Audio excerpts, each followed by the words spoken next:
کہ اس کے رب نے اس کو مشکلات سے باہر نکال لیا، اس کی مشکل دور کر دی۔ جو اس نے اپنی مشکل میں اپنے رب سے وعدہ کیا تھا، اب وہ وقت ہے کہ وہ اپنے وعدے پر قائم رہے۔ انسانوں کی اکثریت جب ان مشکل حالات سے باہر نکلتی ہے، کیا ہوتا ہے؟ They completely forget everything they said to Allah. جو کچھ بھی انہوں نے اللہ سے وعدے کیے ہوتے ہیں وہ بھول جاتے ہیں۔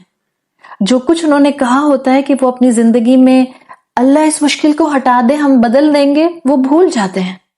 اور یہ انسان کا معاملہ ہے کہ کمفرٹیبل لائف میں اللہ کو بھول جاتا ہے، نعمتوں میں اللہ کو بھول جاتا ہے، لگژریز میں اللہ کو بھول جاتا ہے۔ یہ انسان کی فطرت میں آ جاتا ہے جب وہ اپنے آپ کو رب کی عبادت سے مستقل اٹیچ نہیں رکھتا۔ جب حالات مشکل ہوتے ہیں رب کی طرف پلٹتا ہے، مشکل آتی ہے انسان خود کو ری ایویلیویٹ کرنا شروع کر دیتا ہے، اپنے ایمان کو ری چیک کرنا شروع کر دیتا ہے۔ جب چیزیں زندگی میں انسرٹن ہوتی ہیں، بے یقینی کی کیفیت آتی ہے، انسان پھر اپنے اعمال کو بڑے کریٹیکل لینس سے دیکھتا ہے۔ لیکن جیسے ہی حالات بدلتے ہیں وہ ایمان کو بھول جاتا ہے، اپنا تزکیہ کرنا بھول جاتا ہے، اپنے رب سے کیے ہوئے وعدے بھول جاتا ہے۔ یاد رکھیے، اس دنیا کی زندگی میں ایک چیز کامن ہے، اور وہ یہ کہ ہم کسی بھی اسٹریٹا کے انسان ہوں، ہم میں سے ہر انسان کا حال بدلتا رہتا ہے۔ ہو سکتا ہے ایک لمحے میں آپ ابھی سوچیں کہ اس وقت میں الحمدللہ صحت مند ہوں، مجھے کوئی بیماری نہیں ہے، لیکن ہو سکتا ہے دوسرے لمحے آپ کو خیال آئے کہ میرا بچہ مجھے بہت ٹف ٹائم دیتا ہے، میری فیملی میری بات کو سمجھ نہیں پاتی۔ ایک لمحے میں آپ کو اپنی خوشی محسوس ہوتی ہے اور ساتھ ساتھ اپنی زندگی کو ہولسٹیکلی دیکھتے ہیں تو آپ کو کہیں نہ کہیں کوئی چیز تکلیف دہ نظر آتی ہے۔ کبھی کبھی انسان کے ریلیشن شپس، رشتے بہت اچھے چل رہے ہوتے ہیں، لیکن انسان کسی اور اپنی زندگی کے زاویے سے سفرنگ فیس کر رہا ہوتا ہے۔ یہ سب بتانے کا مقصد کیا ہے کہ انسان کا حال کانسٹینٹلی بدلتا رہتا ہے، ہمارے سرکمسٹانسز ہمیشہ بدلتے رہتے ہیں۔ جبھی تو قرآن کہتا ہے ان مع العسر یسرا۔ امام قرطبی کہتے ہیں کہ رسول اللہ صلی اللہ علیہ وسلم، جن کو انسانیت کے لیے رول ماڈل بنا کر بھیجا گیا، آپ ان کی سیرت پڑھیے، آپ کو محسوس ہوگا اللہ تعالیٰ نے آپ کو ہر طرح کے حالات دیے، ہر ڈائمینشن میں زندگی کے آپ کو رکھا۔ کیوں؟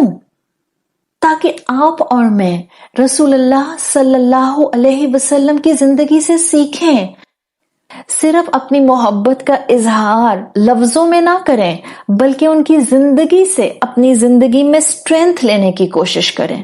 اللہ کے رسول صلی اللہ علیہ وسلم کے احوال بدلتے رہے۔ آپ صلی اللہ علیہ وسلم نے اس دنیا میں ایک یتیم کے طور پر آنکھ کھولی، آپ کے والد کا انتقال ہو چکا تھا۔ کوئی عورت رسول اللہ صلی اللہ علیہ وسلم کو عرب کلچر کے مطابق بریسٹ فیڈ کرنے کو تیار نہیں تھی، اس لیے کہ کوئی بہت سا مال ملنے کی امید نہیں تھی۔ اس بچے کو اگر ہم بریسٹ فیڈنگ کے لیے لے جائیں گے تو ہمیں کیا مل جائے گا اس خاندان سے؟ حلیمہ سعدیہ نے اس بچے میں کچھ خاص اس سچویشن میں دیکھا۔ انہوں نے رسول اللہ صلی اللہ علیہ وسلم کو نرس کرنے کی ذمہ داری لی۔ پھر آپ اپنے اس حلیمہ سعدیہ کے دور سے اپنے دادا کے پاس آئے، اپنے دادا کے فیورٹ تھے، پھر دادا کا انتقال ہو گیا، پھر آپ نے بکریاں چرانا شروع کر دیں۔ 7 سال تک رسول اللہ صلی اللہ علیہ وسلم اسی طرح بکریاں مکہ میں چراتے رہے، all by himself۔ پھر رسول اللہ صلی اللہ علیہ وسلم کو اللہ تعالیٰ نے مال دیا، آپ کا حال شفٹ ہوا، آپ ایک کامیاب مرچنٹ بزنس مین بنے۔ قرآن میں آتا ہے الم یجد کا یتیمن فآوا، کہ ہم نے آپ کو یتیم نہیں پایا اور پھر ہم نے آپ کو ٹھکانہ نہیں دیا۔ اللہ تعالیٰ نے ابو طالب کے ذریعے رسول اللہ صلی اللہ علیہ وسلم کو اسٹرینتھن کیا۔ پھر حال بدلا. اللہ تعالیٰ نے آپ کی زندگی میں حضرت خدیجہ سے آپ کی مدد کرائی. تو کانسٹینٹلی آپ صلی اللہ علیہ وسلم کے احوال بدلتے رہے ہیں. آپ مکہ کے اندر ایک گریسفل ڈیسنٹ انسان کے طور پر جانے جاتے تھے. ایک وقت تھا کہ آپ کے پاس مال و دولت نہیں تھا، پھر اللہ تعالیٰ نے آپ کو ویلتھ دے دی. حضرت خدیجہ رضی اللہ عنہا سے آپ کا نکاح ہوا. آپ کی ریپوٹیشن مزید مکہ میں بہتر ہو گئی. اللہ تعالیٰ نے آپ کو نعمتیں دیں. آپ نے ان نعمتوں میں جو وقت فارغ ملتا غار حرا جانا شروع کر دیا ٹو کانٹمپلیٹ، سوچنے سمجھنے اور تفکر اور تدبر کرنے کے لیے. آپ خلوہ میں رہتے تھے، سیکلوژن میں رہتے تھے، تاکہ آپ کو آپ کے ذہن میں آنے والے سوالوں کے جواب ڈھونڈنے میں آسانی ہو. یہ کیا بتا رہا ہے؟ جب آپ کی زندگی میں نعمتیں تھیں تو آپ نے خود کو نعمتوں میں غائب نہیں کر لیا، بلکہ کانٹمپلیشن کی، تاکہ نعمت کی قدر کر سکیں، نعمت کا حق ادا کر سکیں. آلدو آپ کے پاس محبت کرنے والی بیوی تھی، بچے تھے، ریپوٹیشن تھی، فیم تھا، شہرت تھی، ایک اچھی باعزت زندگی تھی. تو پھر آپ صلی اللہ علیہ وسلم ان اچھے حالات میں غار حرا میں اللہ کے پاس کس خواہش کی تکمیل میں جا رہے تھے؟ He was going to Allah just for Allah. اس لیے نہیں کہ آپ خود کو کمزور محسوس کر رہے تھے، اس لیے نہیں کہ آپ مشکل حالات میں تھے اور اللہ کی مدد کی آپ کو ضرورت تھی. ان کے پاس تو پاسبلی وہ سب کچھ تھا جو کہ ایک انسان اس دنیا میں چاہتا ہے. لیکن آپ صلی اللہ علیہ وسلم کا یہ عمل ہمیں کیا بتاتا ہے؟ ہر طرح کے حالات میں اپنے رب کا دامن نہیں چھوڑنا چاہیے. جب اللہ تعالیٰ نے رسول اللہ صلی اللہ علیہ وسلم کو رسول کے طور پر سلیکٹ کر لیا، آپ دیکھیں آپ صلی اللہ علیہ وسلم کا حال تبدیل ہو گیا. آپ مالدار سے، ایک فیم رکھنے والے انسان سے، ایک نون مکہ کے انسان سے دوبارہ سے انہی قریش کے قبیلوں کے اندر اسٹرینجر بن گئے. کیا کیا القاب آپ کو نہیں دے دیے گئے. کسی نے آپ کو میجیشن کہا، کسی نے آپ کو مجنوں کہا، لوگوں نے آپ کی عزت کرنا چھوڑ دی. آپ صلی اللہ علیہ وسلم ریجیکشن کے حالات میں آ گئے، یعنی حالات تنگ ہو گئے، مشکلات آ گئیں، سفرنگز آ گئیں، بائیکاٹ کر دیا گیا مسلمانوں کا، مال کی سچویشن ویسی نہ رہی. کانسٹینٹلی آپ کی زندگی میں حالات بدلے، لیکن جیسے بھی حالات ہوتے تھے آپ رب کا دامن نہیں چھوڑتے تھے. اور یہی رسول اللہ صلی اللہ علیہ وسلم کی سیرت ہمیں سکھاتی ہے. حالات بدلتے رہتے ہیں، حالات کیسے بھی ہوں رب سے غافل نہ ہو جائیے، رب کو نہ بھول جائیے. مشکل میں جو آپ نے اپنے رب سے وعدے کیے ہیں ان کو پورا کرنے والے بنیے. خوشیوں میں جو آپ کو انرجی ملتی ہے، جو خوشیوں کو سیلیبریٹ کر کے آپ کو توانائی ملتی ہے، اس کو اللہ کی شکر گزاری، اللہ کی فرما برداری اور اسلام پر عمل کرنے میں خرچ کیجیے. آپ صلی اللہ علیہ وسلم مدینہ آئے، پھر آپ کو عزت ملی، پھر آپ کو تکریم ملی، پھر آپ کو فیم ملا. آپ صلی اللہ علیہ وسلم اپنے رب کے ساتھ مزید اٹیچ ہو گئے، عبادات میں مزید آگے بڑھ گئے. ایک وقت آیا کہ آپ کو فتح مکہ نصیب ہوئی. فتح مکہ کے لیے آتا ہے کہ جب رسول اللہ صلی اللہ علیہ وسلم مکہ کی طرف سفر کر کے جا رہے تھے، جس موقع پر مسلمانوں کو یہ فتح نصیب ہوئی تھی، آپ صلی اللہ علیہ وسلم ایسی کیفیت میں تھے جیسے کچھ تلاش کر رہے ہیں. جب صحابہ نے پوچھا یا رسول اللہ این تنظر، آپ کیا تلاش کر رہے ہیں، آپ کس چیز کے منتظر ہیں، آپ کیا ڈھونڈ رہے ہیں؟ رسول اللہ صلی اللہ علیہ وسلم نے راستے میں کہا حجون چلتے ہیں. حجون کون سا علاقہ تھا؟ جہاں حضرت خدیجہ رضی اللہ عنہا دفن تھی. رسول اللہ صلی اللہ علیہ وسلم نے اس خوشی کے موقع پر بھی حضرت خدیجہ کے پاس جانا چاہا، یعنی خوشی بھی تھی، سائملٹینیسلی اداسی بھی تھی. تو امام قرطبی جو ہمیں بتانا چاہتے ہیں کہ رسول اللہ صلی اللہ علیہ وسلم پر ہر طرح کے شیڈز، حالات کے آئے، ہر طرح کے حالات کے شیڈز میں آپ رہے، اور یہ ہمیں لٹرلی یہ سکھانے کے لیے تھا تاکہ ہم اللہ کے رسول صلی اللہ علیہ وسلم کی زندگی سے سننا آف ہیپینس اور سننا آف ہارڈشپ کو سیکھ سکیں۔ دولت آئے تو دولت کو کس طرح سے خرچ کرنا ہے اور کیسے اللہ کی فرما برداری کرنی ہے، یہ ہم اللہ کے رسول صلی اللہ علیہ وسلم سے سیکھ سکیں۔ اولاد ملے تو کس طرح سے خوش ہونا ہے، اولاد اللہ کی امانت تھی، اللہ کے پاس چلی جائے تو کس طرح صبر کرنا ہے، اپنے چلے جائیں تو کس طرح سے زندگی میں اللہ سے مدد مانگتے ہوئے استقامت اختیار کرنی ہے۔ آپ صلی اللہ علیہ وسلم نے اپنی بیٹیوں کو اپنے ہاتھوں سے ان کی قبروں میں اتارا۔ ہر موقع کی سنت ہمیں رسول اللہ صلی اللہ علیہ وسلم سے ملتی ہے۔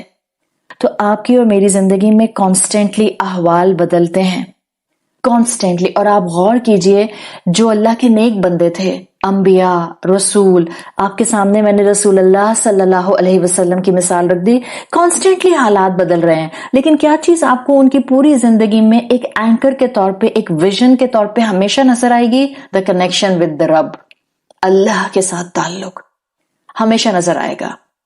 آپ حضرت یوسف علیہ السلام کی زندگی میں دیکھیں، what a constant shifting in circumstances. مستقل حضرت یوسف علیہ السلام کی زندگی میں حالات شفٹ ہوئے ہیں۔ ایک وقت تھا کہ آپ اپنے والد کے لاڈلے بیٹے تھے، ایک وقت تھا کہ آپ کے بھائیوں نے آپ کو ابینڈن کر دیا، ایک وقت تھا کہ آپ کو بازار میں بیچا گیا، ایک وقت تھا کہ آپ کو غلام بنا دیا گیا، ایک وقت تھا کہ آپ کو کئی سال قید خانے میں، پریزن میں، جیل میں گزارنے پڑے، ایک وقت تھا کہ اللہ نے آپ کو عزت دی اور بادشاہ کے دربار میں بلائے گئے اور منسٹر بنا دیے گئے، ایک وقت تھا کہ وہی بھائی جنہوں نے آپ کو ابینڈن کیا تھا وہ آپ کے دروازے پر اناج لینے آ گئے، ایک وقت تھا کہ جب آپ کے بھائیوں کو اندازہ ہو گیا کہ یوسف علیہ السلام جو ہیں وہ وہی بھائی ہیں جن کو وہ اپنی نفرت اور دشمنی میں کنویں میں ڈال آئے تھے، اللہ نے یوسف علیہ السلام کو عزت دلوائی، یہاں تک کہ یوسف علیہ السلام کو بادشاہ کے تخت پر بیٹھنے کا، حکومت کے معاملات سنبھالنے کا موقع مل گیا۔ تو سمجھنے کی بات کیا ہے، ہر انسان کے احوال مستقل بدلتے ہیں۔ زندگی میں مشکل آئے تو بھی رب پر یقین رکھیے کہ میں نے اس کا دامن نہیں چھوڑنا، میری مشکل بھی اجر بن جائے گی۔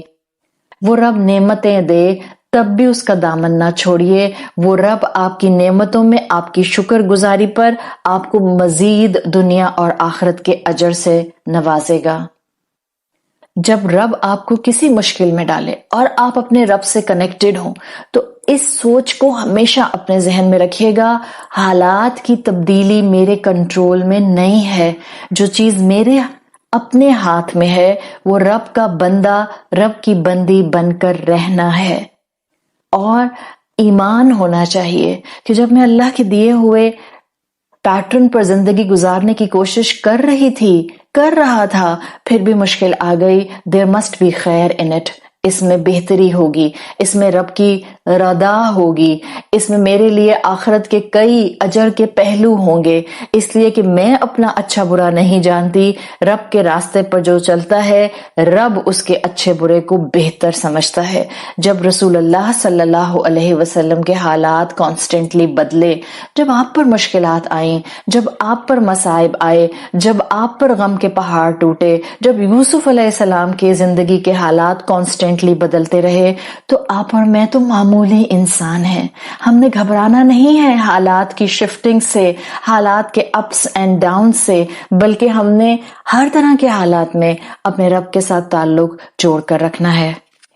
امام ابن القیم الجوزی کہتے ہیں کہ یہ زندگی میں جو ہمارے حالات بدلتے رہتے ہیں، اصل میں یہ اس دنیا کی کیفیت کو بھی بیان کرنے کا ایک ذریعہ ہے، تاکہ انسان سمجھ جائے کہ اصل استقرار، اصل قرار کی کیفیت، سکون کی کیفیت آپ کو کمپلیٹلی ہولسٹیکلی الٹیمیٹلی اس دنیا میں نہیں مل سکتی۔ جو اللہ تعالیٰ نے مکمل سکون دے زندگی، غم اور حزن سے پاک زندگی بنائی ہے، وہ جنت کی زندگی ہے، اور اس دنیا میں ہم ایک امتحان کے لیے ہیں۔ تو حالات کے اپس اینڈ ڈاؤن سے گھبراتے نہیں، بلکہ حالات کے اپس اینڈ ڈاؤنز میں اپنے رب کے ساتھ مزید تعلق مضبوط کرتے ہیں۔ اللہ تعالیٰ ہمیں ہر طرح کے حالات میں اپنا فرما بردار بنا کر رکھے۔ اللہ ہمیں ہمیشہ ایمان کی وہ طاقت دیجئے کہ ہم اللہ کے رسول صلی اللہ علیہ وسلم کی زندگی سے اور تمام انبیاء کرام کی زندگی سے اپنی اس زندگی کو بہتر کرنے کے لیے سبق لے سکیں۔ اللہ ہمیں اپنی ردوان کے مطابق زندگی گزارنے کی توفیق عطا فرما۔ اللہ ہم آپ سے آزمائش نہیں مانگتے، لیکن جب آزمائش آ جائے اللہ ہمیں اس میں اپنی اطاعت اور فرمانبرداری والی استقامت عطا فرمائیے۔ زندگی کے حالات میں رب کا دامن کبھی نہ چھوڑیے۔ اللہ ہمیں بیداری کے یہ چند قدم اپنی زندگی میں آج سے ہی اٹھانے کی توفیق عطا فرمائے، تاکہ نہ ہم اپنی خوشیوں میں آپے سے باہر ہوں، نہ غم آئے تو ہم اپنے ایمان کو کہیں ضائع کرنے والے بن جائیں۔ سبحانک اللہم و بحمدک نشہد ان لا الہ الا انت نستغفرک و نتوب الیک۔ السلام علیکم ورحمۃ اللہ